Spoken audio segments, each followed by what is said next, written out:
यह भदोही जिला के कंपोजिट विद्यालय बेजवा का कीर्ति स्तंभ है, जिस पर उन लोगों के नाम लिखे हैं जिन्होंने विद्यालय को बेहतर बनाने के लिए रुपये या जरूरी सामग्री से मदद की थी। इस कीर्ति स्तंभ पर लिखे नामों को प्रेरित करने वाले विद्यालय के प्रधानाध्यापक समर बहादुर सिंह पटेल का पिछले दिनों जनवरी में दिल का दौरा पड़ने से निधन हो गया, लेकिन इस विद्यालय की कीर्ति पताका उन्होंने पूरे जिले में फहराई।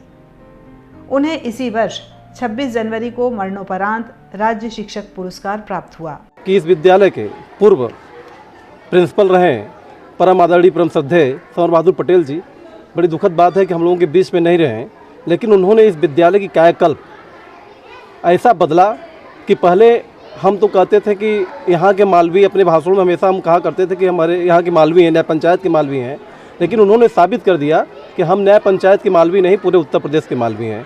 मैंने मालवी जी को तो देखा नहीं था कि मालवी जी कैसे हैं, लेकिन इनके रूप में मैंने समर बहादुर जी के रूप में मालवी जी को देखा कि समर बहादुर जी, ये जान लीजिए उनके अंदर जो भी व्यक्ति यहाँ आया, उन्होंने अपने घर से अधिक इस विद्यालय का निर्माण करने में मेहनत किया।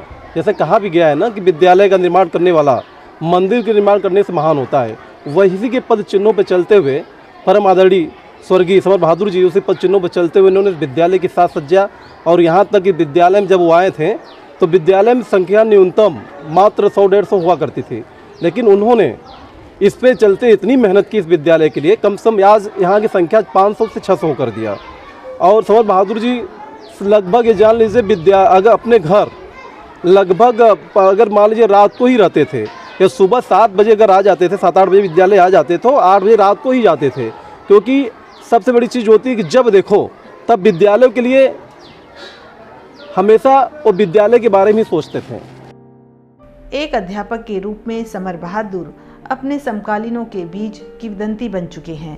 लोग उन्हें इस रूप में याद करते हैं कि जिस दौर में आम अध्यापक उपभोक्तावादी मानसिकता में फंसता चला गया और शिक्षण कार्य उसके लिए गौण हो गया, उस दौर में समर बहादुर सिंह जैसे लोग भी, जिन्होंने अपना घर बनाने की चिंता नहीं की, बल्कि अपने स्कूल को अत्याधुनिक बनाने के लिए समाज के लोगों से ही नहीं बल्कि अपनी जेब से भी पैसा खर्च किया। इस कीर्ति स्तंभ पर दानदाताओं में उनकी मां का नाम भी दर्ज है। वर्तमान प्रधानाध्यापक डॉक्टर आशुतोष कुमार उन्हें एक प्रेरक व्यक्तित्व और अच्छे अध्यापक के रूप में याद करते हैं। हम लोगों के लिए सबसे बड़े दुख की बात यह है कि 21 जनवरी को हमारे प्रधानाध्यापक परम आदरणीय परम श्रद्धेय समर बहादुर जी अब नहीं रहे, और जो ये विद्यालय का परिवेश देख रहे हैं, ये हमारे गुरु जी का ही पूरा ये योगदान रहा, और हम लोग उनके साथ कदम से कदम मिला करके आगे बढ़े हैं जो है। और एक चीज़ उनमें एक ख़ास बात ये थी कि जो चीज़ वो अपने दिमाग में एक खाका बन जाता था, हमको ये काम करना है, और वो काम दूसरे दिन से वो कार्य रूप में दिखाई पड़ना शुरू हो जाता था। उनके अंदर न तो किसी तरीके का जो है आलस था, और न ही कभी जो है वो इस विद्यालय को अपने घर से भी ज़्यादा संवारे हैं।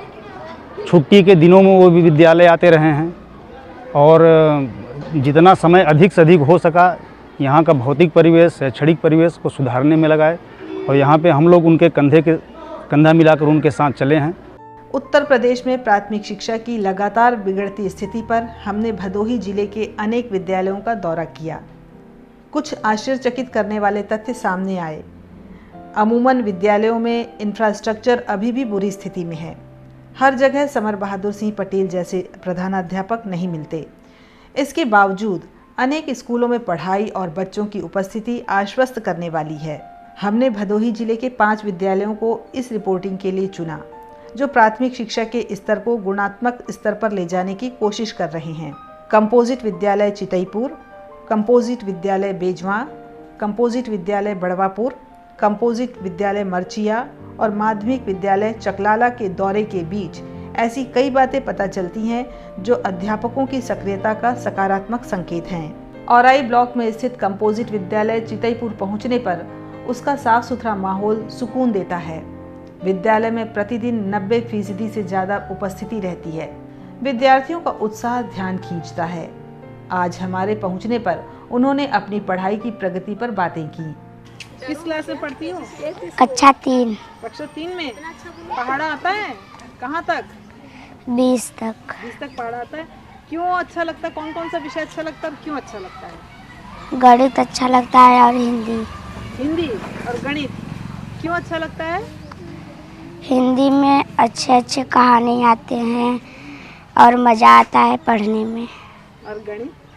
और गणित में अंक आते हैं, अच्छे लगते हैं, सर पढ़ाते हैं तो समझ में आता है। कौन से सर पढ़ाते हैं? सिया रामपाल सर। अच्छा पढ़ाते हैं ना? मेरा नाम आरती यादव है, मैं कक्षा 4 में पढ़ती हूँ। हमको क्यों हिंदी में कहानी लिखा रहता है, पढ़ने में अच्छा लगता है और गणित में सवाल करने में, हल करने में अच्छा लगता है और संस्कृत में उसका शब्द अर्थ याद करने में मज़ा आता है। मजा आता है। हाँ। तो क्या बनना चाहती हो? सोची हो? हाँ, क्या? डॉक्टर। यहाँ के प्रधानाचार्य अरविंद पाल स्वयं राज्य शिक्षक पुरस्कार से सम्मानित हैं और कई वर्षों से इस विद्यालय को उन्नत बनाने में जुटे हुए हैं। इस विद्यालय में जब मैं आया तो इसकी स्थिति इतनी बेहतर नहीं थी। हालांकि नवीन विद्यालय था, बच्चे भी कम थे, साथ ही साथ भौतिक परिवेश भी बहुत सही नहीं था। लेकिन सबसे पहले हमारे दिमाग में आया कि पहले भौतिक परिवेश सही किया जाए, क्योंकि यहाँ पिछड़े बच्चे हैं, पिछड़े परिवार के लोग हैं। तो पिछड़े परिवारों की एक खासियत होती है कि उनको आप प्रेम से मोटिवेट कर सकते हैं, कलम की सहायता से उनको कुछ नहीं आप कर सकते। अगर आप सोचेंगे प्रशासनिक व्यवस्था से मैं कुछ इनको सही कर दूं या सही करना चाहूं तो आपके खिलाफ होंगे।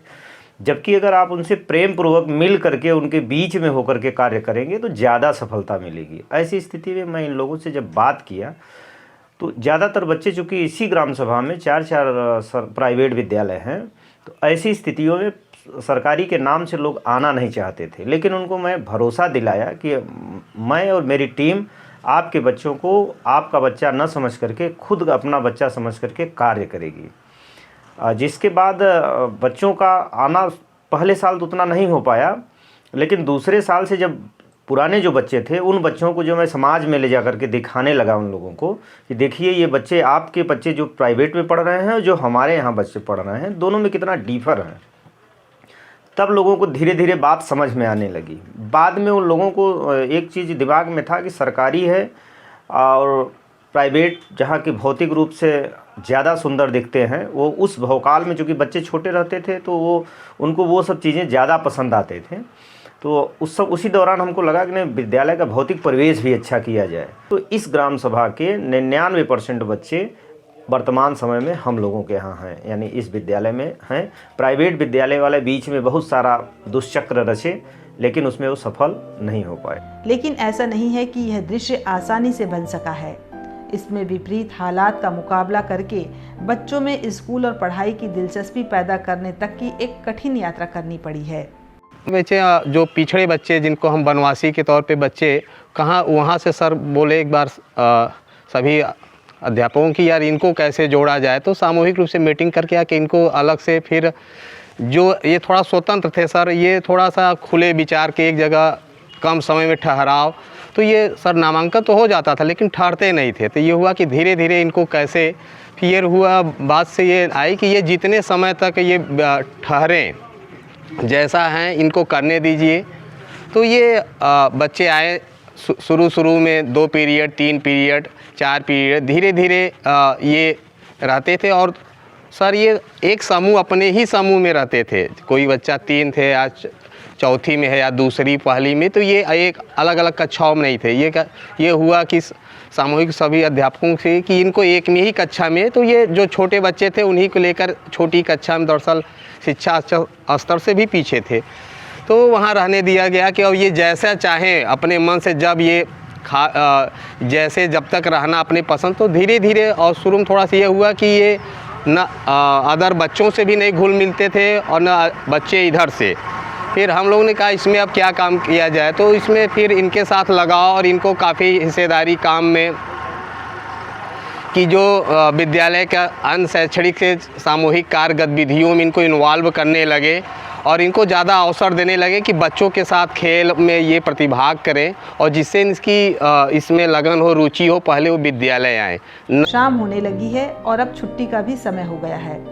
इसके बावजूद बच्चे अपने मन की बातें गीत और कविता कह देना चाहते हैं।